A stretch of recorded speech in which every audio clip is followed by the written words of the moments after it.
Once again, Christian greetings to all our valued listeners and viewers throughout the whole world, even more particularly to all Shepherd's Rod believers,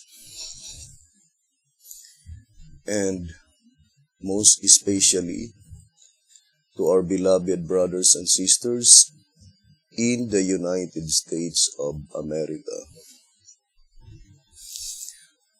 Special greetings to our brethren in Colorado, in Kansas, in Georgia, in Arkansas, Chicago, Illinois, and California, in New York, Pennsylvania, in Canada, Fiji Island, in Mexico, and Spain, and Africa, Kenya, Pakistan, Zambia, to the United Kingdom, to our brethren in Australia, to our brethren in Malaysia, as well as in Indonesia, and to the rest of the 144,000 living saints scattered abroad. Greetings. May the good Lord bless you, brothers and sisters. Everybody is welcome to our prophetic studies, just 1 hour exposition. And this is our special episode number 4, concentrating on the subject, the 12 figurative months. This is connected to the subject, the 5th trumpet. And this is the last final warning message just prior to the close of provision. First of all, brethren, we need to understand that our God knows how to save. It says in 2TG number 6, page 21, God knows how to save. Saving is His chief concern. Or in other words, no one can teach God, because God knows what He is doing. And He has already a perfect plan in the plan of redemption. I remember the statement on 2SR on page 137. It says unto 138, 2SR 137 and 138, to add anything to the religion of Christ, though it may seem good on the surface, results in a deadly sting from beneath. Our God has devised a religion sufficient to save the church if carefully followed. He needs no man's help, neither can He accept man-made devices. 2SR page 137 and 138. So, our only duty is to follow strictly the plan of God. God's plan, no final failure. It says here in track number 4 on page 42. God's plans, no final failure. Sooner or later, they will be carried out. Track number 4 on page 42. God's plans, no final failure. Sooner or later, they will be carried out. I remember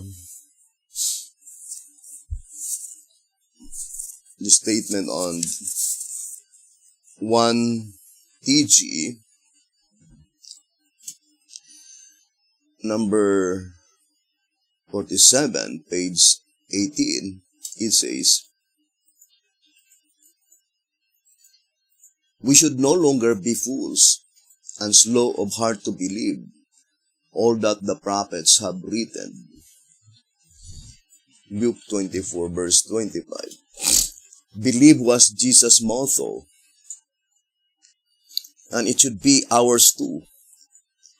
No doubters will enter His kingdom. In 1 TG number 41, page 28, it says, what a blessed hope, what a power to save both the young and the old, and to make their names known worldwide. For such a fame as this, people would go through almost any torture known to mankind. God, though, is only asking you to believe and to comply with His word. Yes, that is all. 1 TG number 41 on page 28. Now let's go back to our subject concerning the 12 figurative months in connection with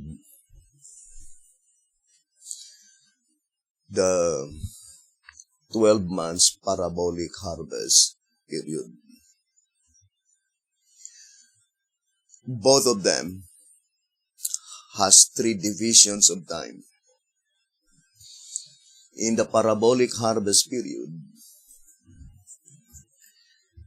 the first division is sowing. The second division is growing. And the third is harvest. So, the 3 divisions of the period, the 12 months parabolic harvest period. Whereas, in the 12 figurative months, the 3 divisions is the first 6 figurative months. The second division is the 5 figurative months. And the third one is leaving 1 month. Leaving 1 parabolical 1 month. To the ingathering of the great multitude of Revelation 7, verse 9.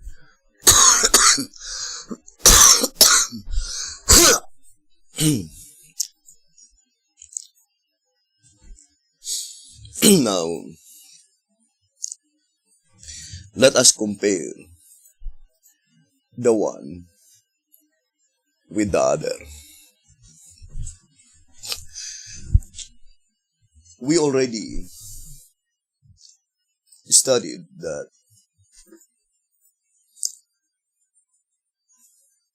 the ministry of Christ is divided into 2 divisions. On the first advent of Jesus Christ, it is called the beginning of Christ's ministry. But on the second advent of Jesus Christ, it is called the closing of Christ's ministry, by which the focal point, both the beginning of Christ's ministry and the closing of Christ's ministry, is the fulfillment of Isaiah 61, verses 1 and 2. So let us focus now our attention to Isaiah 61, verses 1 and verse 2. So, reading again, 1SR, page 153, it says,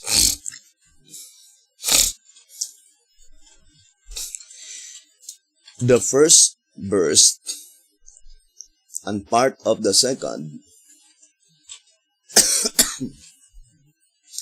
apply to Christ himself at the beginning of his ministry. The spirit of prophecy says it will repeat itself with the people of God. So the statement, it will repeat itself, plainly indicating that Isaiah 61, verse 1 and 2 is applied to Christ himself.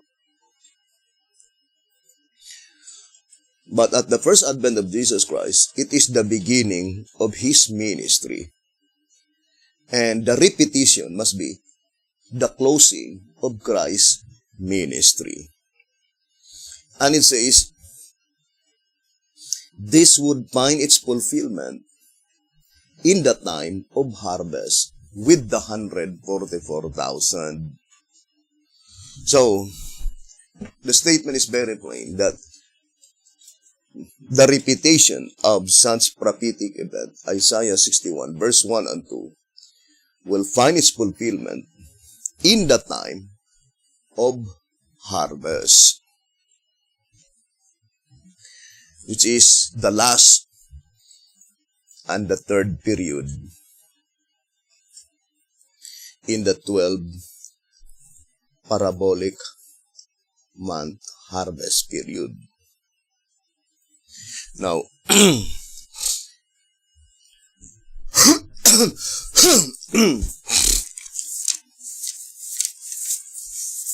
if we will connect one symbolic code, number 3, page 4, one symbolic code, number 3, page 4. So, let us read the statement. This fact, one symbolic code, number 3, page 4. This fact is again attested by the words of Ezekiel, saying, the cherubims lifted up their wings and moved up from the earth in my sight. Ezekiel 10, verse 19. And afterwards, in chapter 11, verse 24, shows that they again returned. Let no one suppose that Christ is like a prisoner in the sanctuary, and that he must stay there. But let us rather remember that his work only is there, and at his will he can come and go more conveniently than a businessman can attend his business in his office and at the same time live at home. So the paragraph is plainly telling that the work of Christ is in the sanctuary.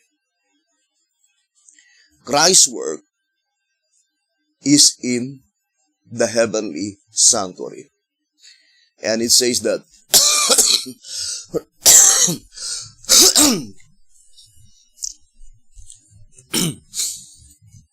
the voice of inspiration is plainly telling that we should not even think that Jesus Christ is, it seems that he is a prisoner. God is a powerful God. His presence is everywhere. So, we should not limit his unlimited power.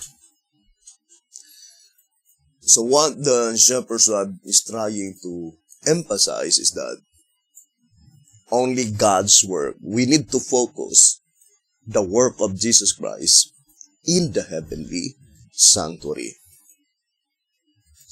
That Jesus Christ can perform his work in the heavenly sanctuary, even though he will not be there. Because he is a powerful God. So, what we are studying is the work of Jesus Christ in the heavenly sanctuary, as stated here in the shepherd's rod. And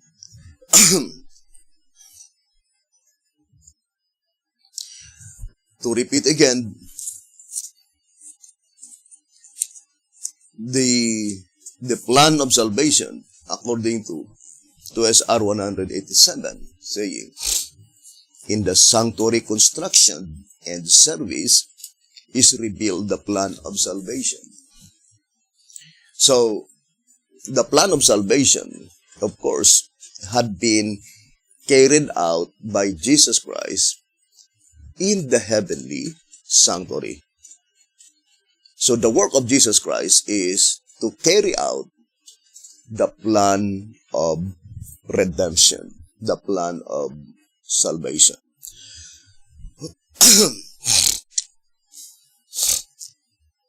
And here in one symbolic code, number 3, page 4, there are 2 prophetic events mentioned here, which is called the visitation of Jesus Christ on this earth. The first one is on Ezekiel Chapter 1. And then in Ezekiel Chapter 10, verse 19, Jesus Christ departed from earth and then returned to heaven, or returned to the heavenly sanctuary. But according to the Bible, as explained by the shepherd's rod, in Ezekiel 11, verse 24, return again to the earth. Or in Ezekiel chapter 11. And that is why here in track number 1, let us read the statement on page 39. Track number 1, page 39. Following the completion of the slaughter, and just preceding the scattering of the coals of fire over the city, the cherubim stood on the right side of the house, and the cloud filled the inner court. Ezekiel 10, verse 2 and 3. Later, they lifted up their wings and mounted up from the earth in my sight, says the prophet, Ezekiel 10, verse 19. Then subsequently, he saw them again lift up their wings, Ezekiel 11, verse 22 and 23, showing that though they had departed after the separation took place, Ezekiel 10, verse 3 and 19, they had later returned and were now departing for the second time. Now, let us now make a close analysis of this prophetic event, brothers and sisters. The first visitation of Jesus Christ is found in Ezekiel chapter 1. right? By which that visitation, according to track number 3, let's read track number 3, page 47 and page 48. So, let us connect first our study on the vision of Ezekiel. From chapter 1 up to chapter 11. The shepherd's rod already explained that from chapter 1 to chapter 11, there are 2 visitations as well as there are 2 departures.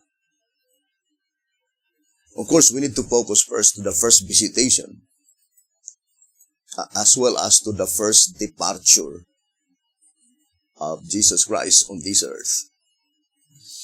Now, it says here in track number 3, page 47 and page 48, inescapably, therefore, the Lord's coming to His temple, Malachi 3, verse 1 to 3, His coming with all His angels, Matthew 25, and His coming enthroned above the living creatures, Ezekiel Chapter 1.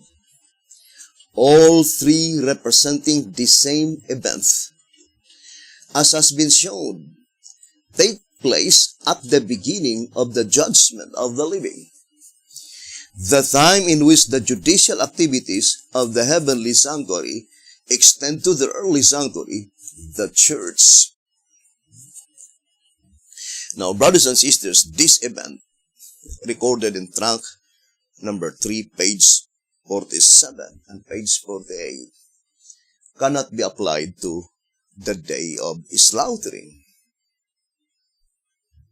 The first reason is that Malachi 3 verses 1 to 3, such visitation will occur on the Day of Atonement. Now, let's read 2SR. Here in 2SR, page 100, 2SR, page 184, it says, the description by Daniel applies to the commencement of the judgment for the dead. But the one by Malachi 3 verses 1 to 3 is applicable to the judgment for the living. All of the same event. Day of Atonement. Cleansing of the sanctuary. Now, brothers and sisters, the voice of inspiration plainly declared that Malachi 3 verses 1 to 3 will take place on the Day of Atonement. So that visitation of Christ on this earth will occur on the Day of Atonement. Whereas the Day of Slaughter takes place on the Passover week. Now let's read White House Recruiter, page 24. It says here, with these solemn words, the Lord warns that the slaughter, the antitypical Passover. White House Recruiter on page 24. So the Day of Slaughter takes place on the antitypical Passover. And Day of Atonement cannot be Passover. There is no atonement during Passover week. And there is no Passover week on the Day of Atonement. Now, the second reason is that during that half-hour silence, Passover week, which is the Day of Slaughtering, there is no judicial proceedings. The judicial proceedings at that time had been suspended for 7 days. But the statement in tract number 3, page 47 and page 48, it says, let us read again, tract number 3, page 47, and page 48, all three representing the same event as has been shown, take place at the beginning of the judgment of the living, the time in which the judicial activities of the heavenly sanctuary extend to the earthly sanctuary, the church.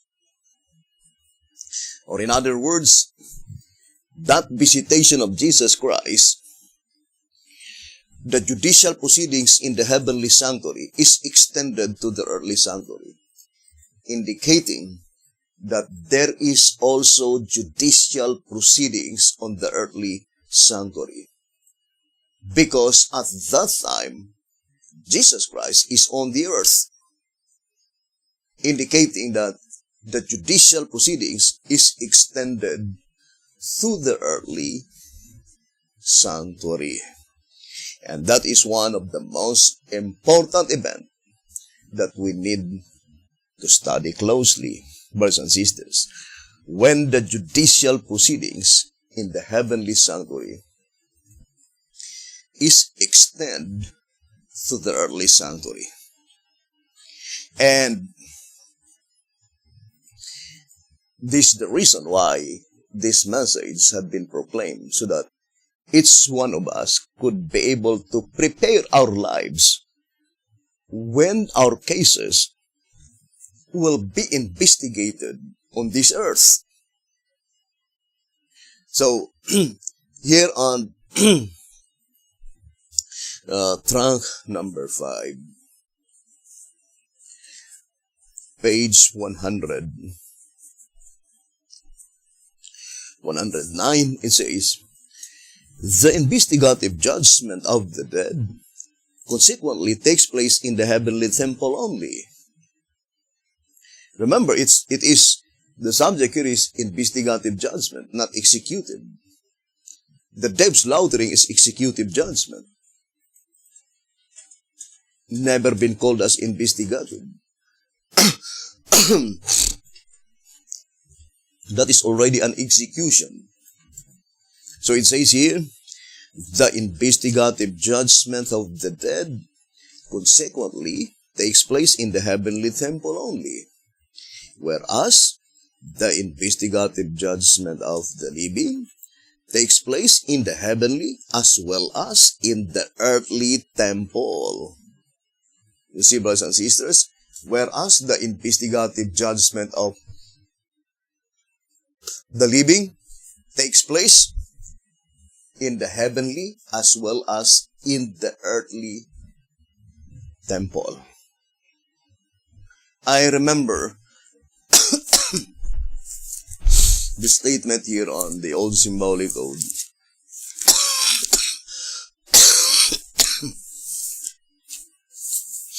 One symbolic code, number 13, page 10. One symbolic code, number 13, page 10. It says, consequently, as the gospel, I would like to re-emphasize, the gospel is the present truth. That is why there is present truth in every generation. One symbolic code, number 13, page 10, it says, one symbolic code, number 13, page 10, consequently, as the gospel is presented to every soul, and as at that particular time his individual probation closes, his case is followed by the judgment of the living, which does the work of separation. One symbolic code, number 13, page 10. So this statement is applied in the judgment of the living. It cannot be applied to the dead. Because when their cases were being investigated in the heavenly sanctuary, their body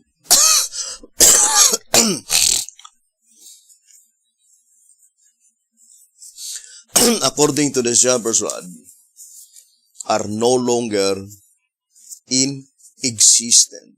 It says here in the General Conference Special, page 24. It says, we know that the former, General Conference Special, page 24. It says, we know that the former is to separate in the books above the names of the backsliders and sinners from the names of the penitent and the enduring who are among the dead. It removes only their names because their bodies are non-existent. So when the judicial proceedings takes place in the heavenly sanctuary that pertains to the dead, their bodies were no longer in existence. Now, let us study closely now, brothers and sisters, the judicial proceedings that pertains to the living. Because while our cases in the heavenly sanctuary are being investigated, we of ourselves on earth is also being investigated according to the voice of inspiration.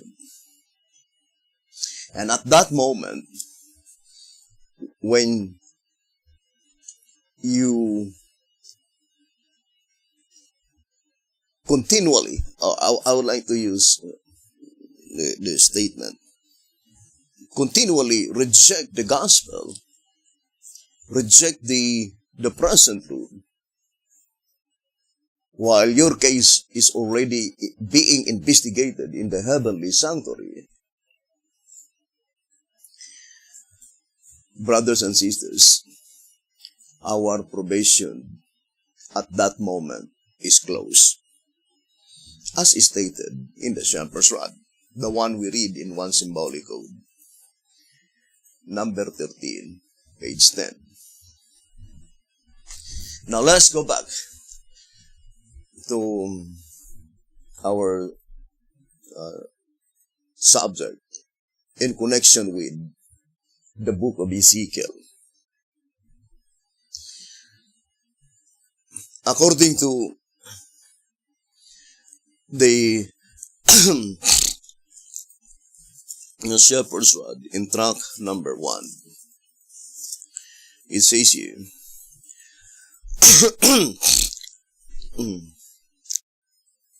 track number 1, page 12, it says, plainly, therefore, track number 1, page 12, plainly, therefore, the vision was prophetic in Ezekiel's time and has been prophetic ever since. And if it is ever to be fulfilled and not remain a useless and unprofitable writing, a thing which God never creates, then its mystery must of course now be unveiled and its action executed in the near future. In the clear light of these facts, chapter 9 is seen to hold the climactic scene of the vision, describing the awful work which the Lord is to do when, with the cherubim, he visits the earth. It shows the fearsome consequences to those who reject its message. Its blessings miss, the kingdom lost. Tragic, frightful experience it shall be the fate of all who refuse now to awake and to know about it, but who choose rather to remain in ignorance of its truth and of the object of the Lord's coming in his throne. Track number 1, page 12.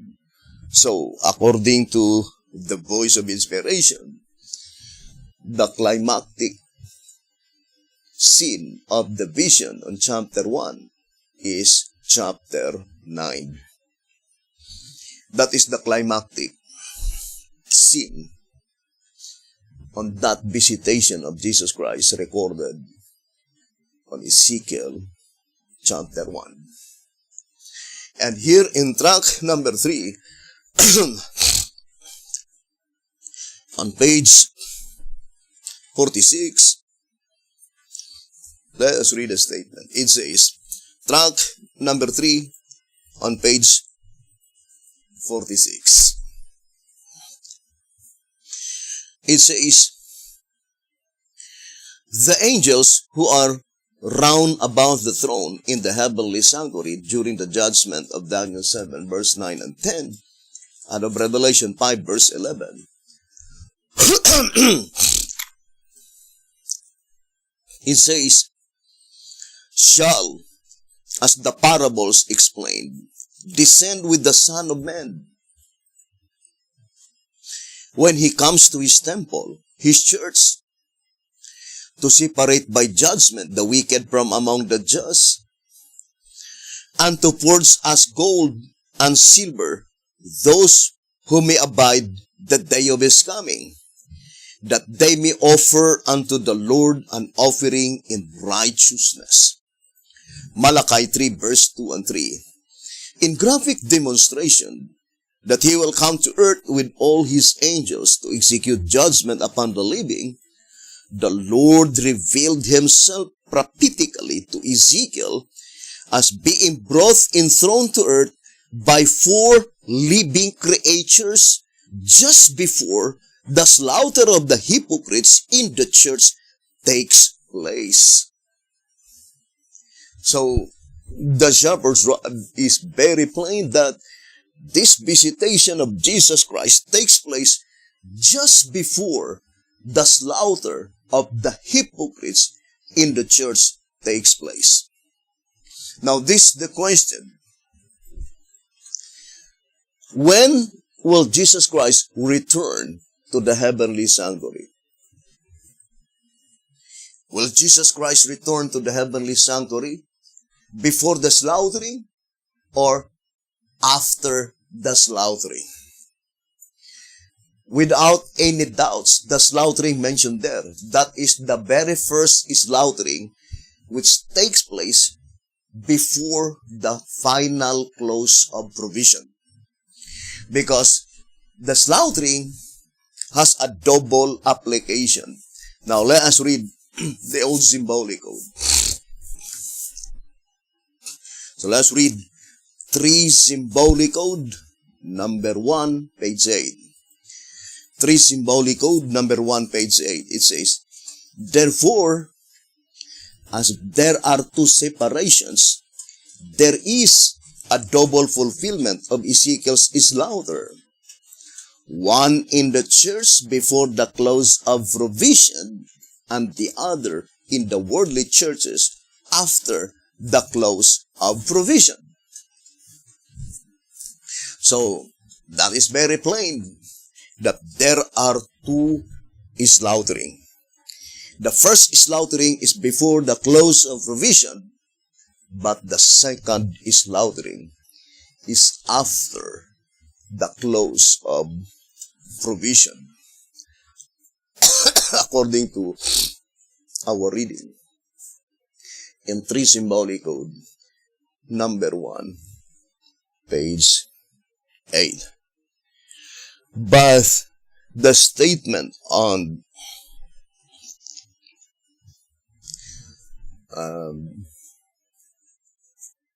track number 3, page 46, that the fulfillment of that event,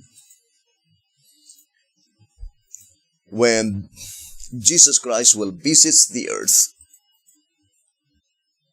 it is just before the slaughter takes place in the hypocrites in the church. So I would like to repeat again. According to track number 3, on page 46, it says, in graphic demonstration that he will come to earth with all his angels to execute judgment upon the living, the Lord revealed himself prophetically to Ezekiel as being brought enthroned to earth by 4 living creatures just before the slaughter of the hypocrites in the church takes place. Now, the slaughter mentioned there is the first slaughtering. The slaughtering that will take place before the close of provision. Because we already read, right, in 3 Symbolic Code, number 1, page 8, that there are 2 slaughtering. The first slaughtering is before the close of provision, and the second slaughtering is after the close of provision. Now, that visitation of Jesus Christ, which will take place on the Day of Atonement. Now, it seems, brothers and sisters, that from Christ's visitation, there are 6 months to the day of slaughter. The statement very plain. It says that Jesus Christ will visit the earth as the fulfillment of Malachi 3 verses 1 to 3 and Ezekiel Chapter 1. Jesus Christ will visit the earth. And the shepherd's rod is very plain that such visitation is Day of Atonement. As stated on 2SR, page 184, Malachi 3, verses 1 to 3 is pointing to the Day of Atonement. So I would like to read again. 2SR, page 184. The description by Daniel applies to the commencement of the judgment for the dead. But the one by Malachi 3, verse 1 to 3 is applicable to the judgment for the living. All of the same event, Day of Atonement, cleansing of the sanctuary.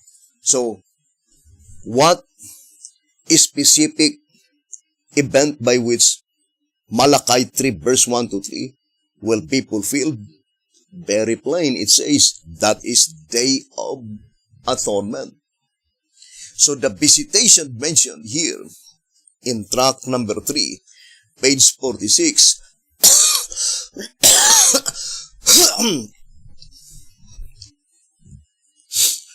tract number 3, page 46, saying, in graphic demonstration, tract number 3, page 46, in graphic demonstration that he will come to earth with all his angels to execute judgment upon the living, the Lord revealed himself prophetically to Ezekiel as being brought enthroned to earth by 4 living creatures just before the slaughter of the hypocrites in the church takes place. So, the statement just before the slaughter, when would be the slaughter? Passover week, antitypical Passover.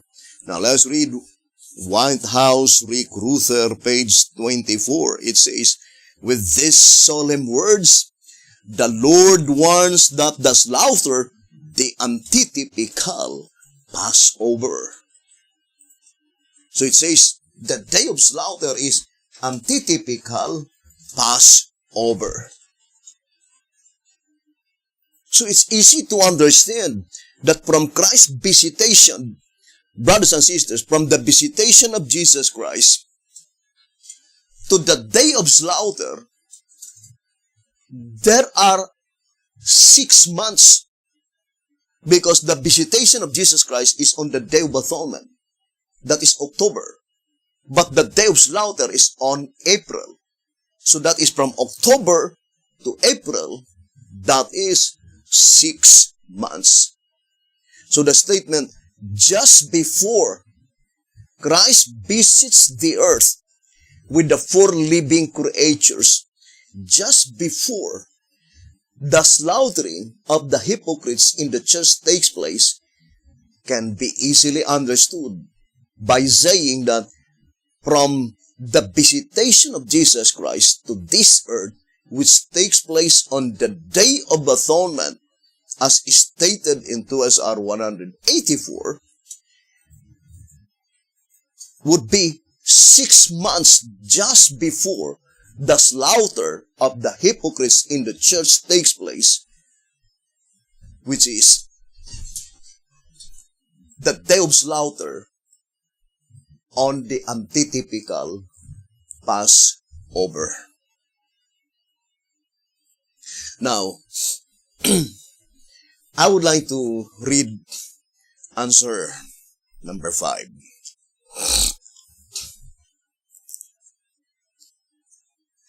So let's read answer number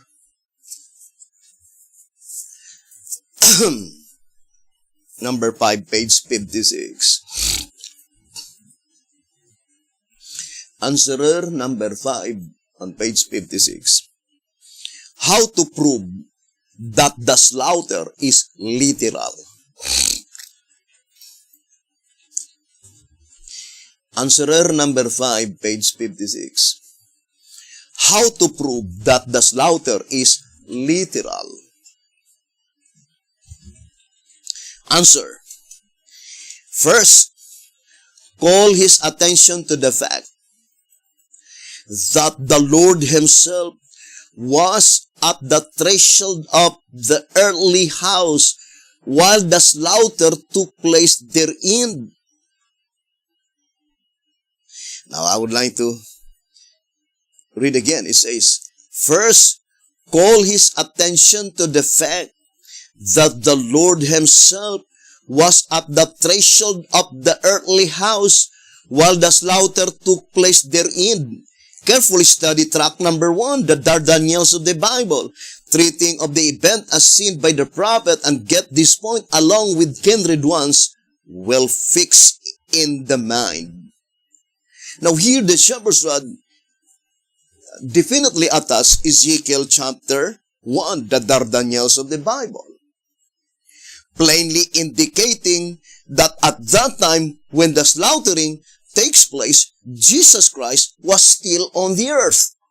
He did not as yet return to the heavenly sanctuary.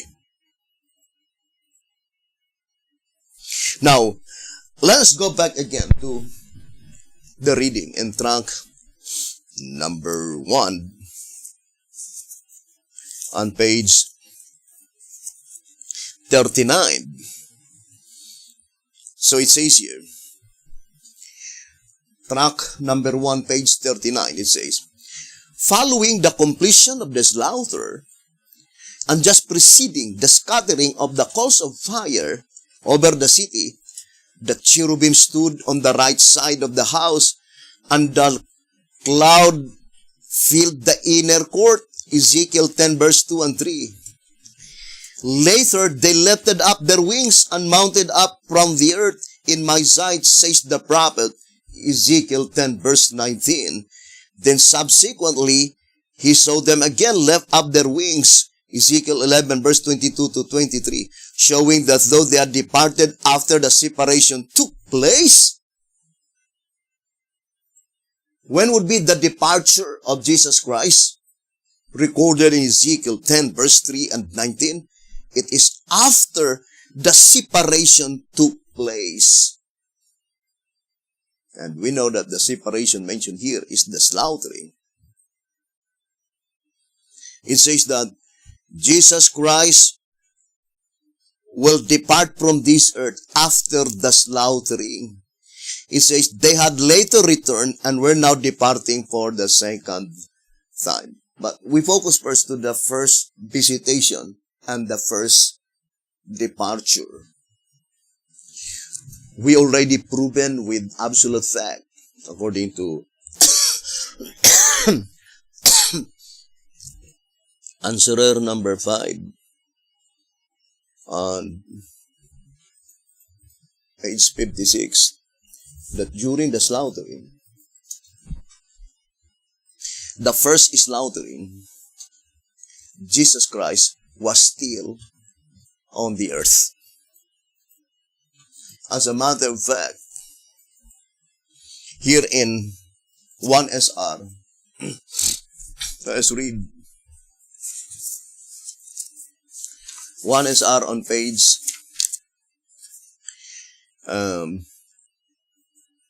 38.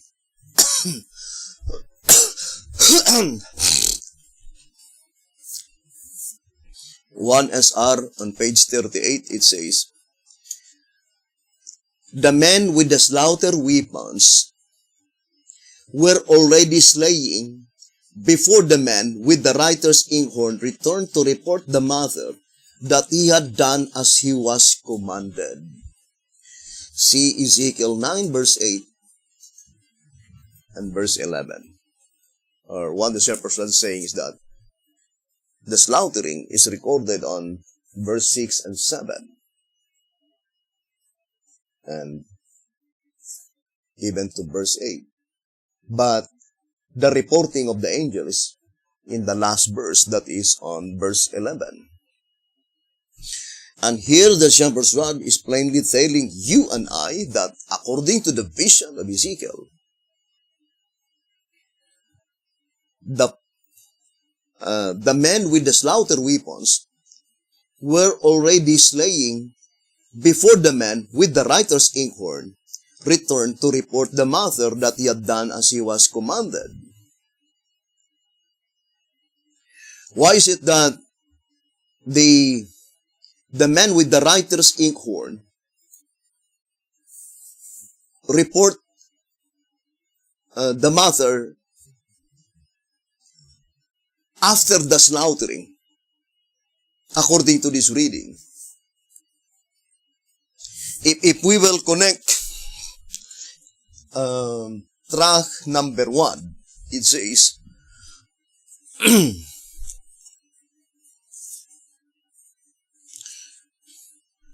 let us read. Track number 1. Page 38 and page 39.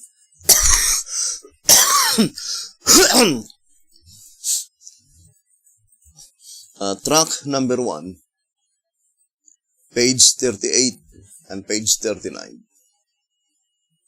It says, after the sighing and crying ones were marked, which is not to be understood as being consummated in its entirety worldwide. Before the slaying follows anywhere, it says, the slaughter completed, and the matter reported. The Lord spake unto the men clothed with linen, and said, go in between the wheels, even under the cherub, and fill thine hand with coals of fire from between the cherubims, and scatter them over the city. The scattering of the coals of fire over the city represents absolute purification of the heart. Gospel Workers, page 23. Effected by the outpouring of the Holy Spirit upon those who receive the mark, those who escape the slaughter. Now, brothers and sisters, the statement is very plain. The slaughter completed. So after the slaughter is completed, then the matter reported.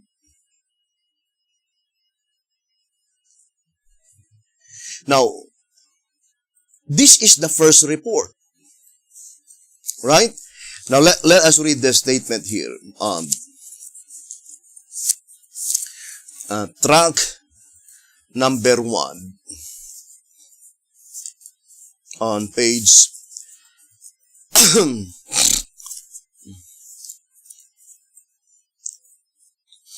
20 and page 21. Track number 1, page 20 and page 21. 2 sealing reports. And behold, says Ezekiel, the man clothed with linen, which had the inkhorn by his side, reported the matter while on earth. What does it mean while on earth? While Jesus Christ was still on the earth. Because the angel with the writer inkhorn by his side, he will report to Jesus Christ. And according to this reading, he reported the matter to Jesus Christ while Jesus Christ was still on the earth. So, let's read again the statement here in track number 1, page 20 and page 21.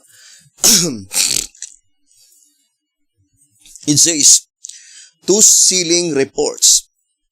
And behold, says Ezekiel, the man clothed with linen, which had the inkhorn by his side, reported the matter while on earth, while Jesus Christ was still on earth, saying, I have done as thou hast commanded me. Ezekiel 9 verse 11. Here is the first report made at the completion of the sealing in the church, the sealing of the first fruits, the 144,000.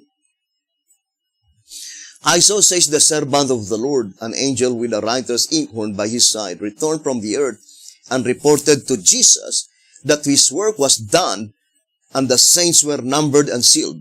Early Writings, page 279. Here is his second report, made at the completion of the sealing in the world, the sealing of the second fruits, the great multitude. Comparing both reports, each is seen to be of different event. At the first report, the Lord was on the threshold of the house on earth, Ezekiel 9 verse 3.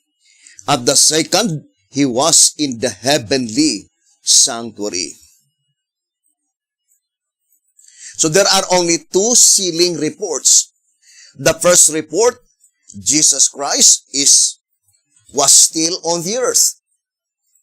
But the second report, Jesus Christ was still in the heavenly sanctuary. So different event and different location. And then it says, after the angel had made his first report, remember at the first report of the angel, Jesus Christ was still on the earth. After the angel had made his first report, the Lord commanded him. It is Jesus Christ who commanded him. Go in between the wheels, even under the cherub, and fill thine hand with coals of fire from between the cherubims, and scatter them over the city. And he went in my sight, Ezekiel 10, verse 10. And we know that is pointing to the outpouring of the Holy Ghost. That event is pointing to the outpouring of the Holy Ghost. So, in that reading, brothers and sisters, that even at the time when the Pentecostal power had been poured out to the 144,000 living saints, Jesus Christ was still on the earth. Now, I would like to read here on track number 3, 1934 edition. On page 75. Track number 3, 1934 edition, page 75. It says, so let's read. The comparison of the 2 Pentecosts are perfect. The first fruits only of both being numbered, 120 in the one, and 144,000 in the other. So,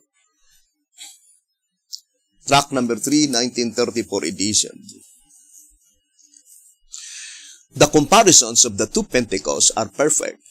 The first fruits only of both being numbered, 120 in the one, and 144,000 in the other.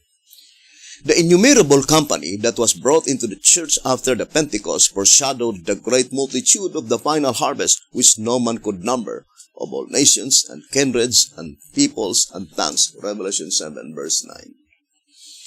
The typical wave loaves, which signify the completion of the first fruit harvest, Leviticus 22 verse 17, it says, were baken with leaven to symbolize that the sins were not blotted out at the time the servants of our God were sealed. Hence, the investigative judgment for the living, blotting out the sins, will begin after the sealing of the 144,000, the spiritual wave loaves, and after the outpouring of the Spirit, the leaven may have a still deeper meaning. So the voice of inspiration is very plain that during the Pentecostal power, the outpouring of the Holy Ghost to the 144,000 living saints, at that time, their sins were not yet blotted out. Why? Because Jesus Christ was still on the earth. Of course, the sins of the 144,000 cannot, and it can never be blotted out, not until Jesus Christ will return to the heavenly sanctuary. So, that statement on 2SR page 241, it says, 2SR 241, therefore, the prophecy by Enoch commenced its fulfillment in 1844, at which time the Lord came with the names and records of those who are sleeping in the grave. And when the investigation of the dead is finished, then he comes with the names of the living saints, first with the 144,000.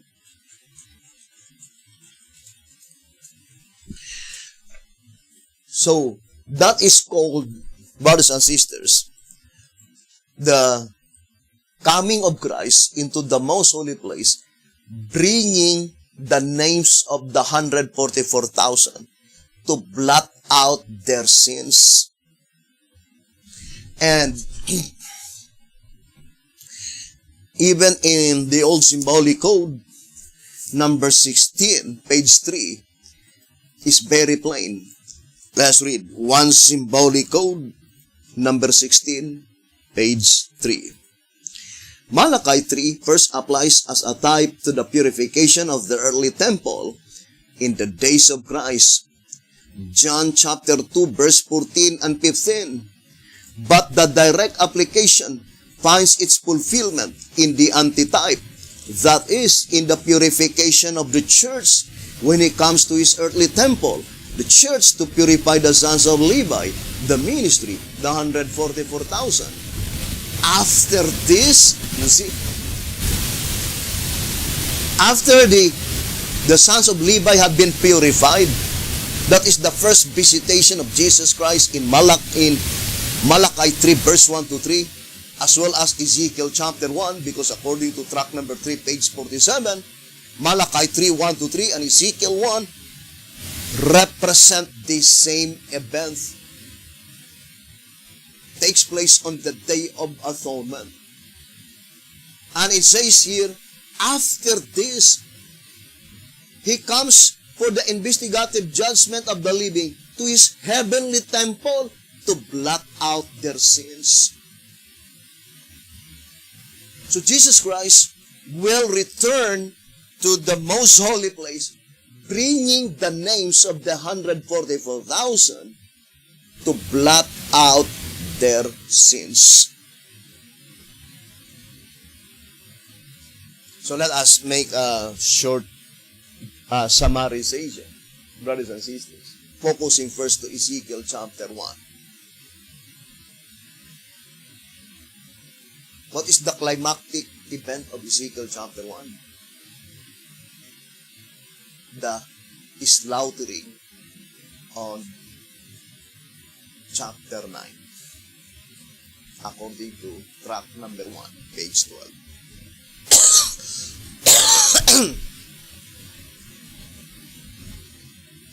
When would be the visitation of Jesus Christ? Ezekiel chapter 1.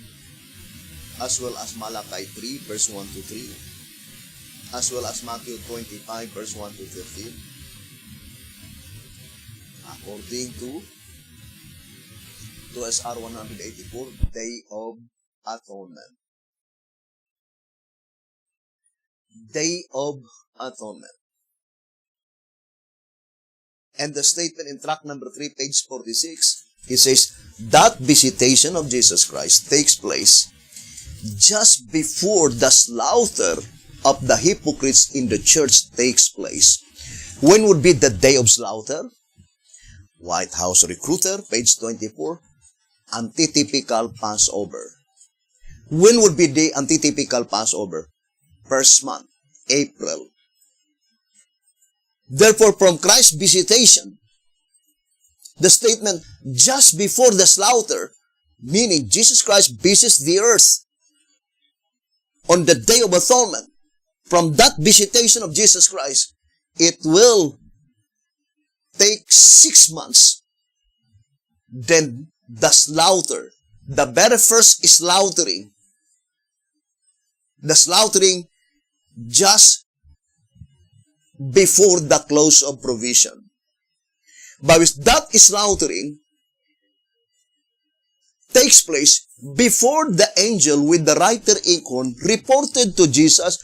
Why is it that the report is after the slaughtering? It's so because the man with the writer inkhorn, he himself engaged in that slaughtering. So what is the difference between the slaughtering after the close of provision and the slaughtering before the close of provision? The slaughtering before the close of provision, there are 6 men that engage in that slaughtering. And that is the reason why the angel cannot yet report to Jesus, because he himself engaged in that slaughtering. Now let us read track number 3.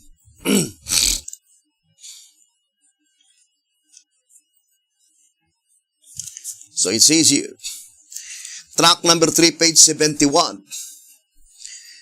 Thus, in the first section of the harvest, so this is the first section. Thus, in the first section of the harvest, the separation in the church, the wicked are destroyed by 6 men with slaughter weapons. How many men that destroy the wicked in the church, the hypocrites? 6 men.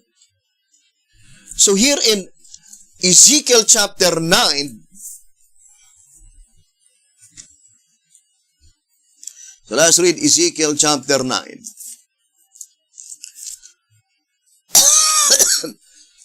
It says,